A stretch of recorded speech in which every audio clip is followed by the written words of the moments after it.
ไปผัวบ่ได้จมว่าแต่เมียกลับมาซ้ำมาว่าให้ผัวหากเว้าเฮาบ่เบิ่งครอบครัวหากเว้าเฮาบ่เบิ่งครอบครัวหากเว้าว่าผัวนี่บ่หางานทำผัวไปว่าแต่ผัวไปเที่ยวหากินตั้งแต่เช้าจนค่ำผัวไปก็เพื่อไปหางานทำผัวไปก็เพื่อไปหางานท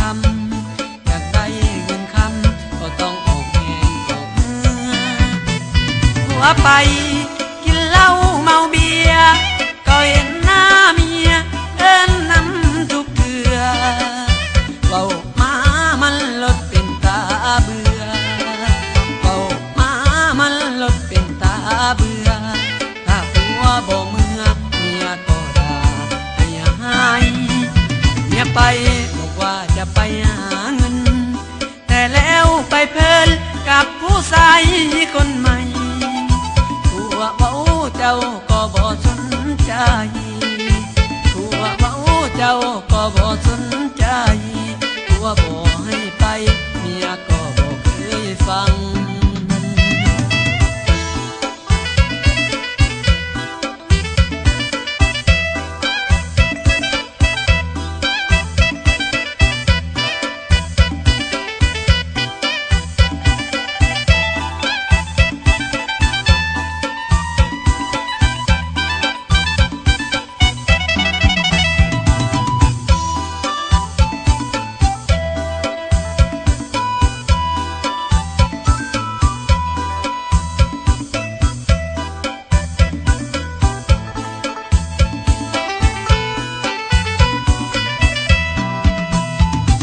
ไป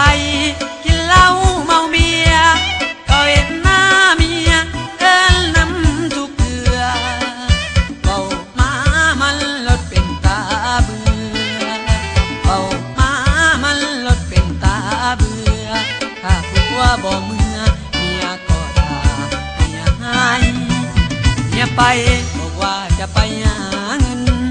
แต่แล้วไปเพลินกับผู้ชายคนใหม่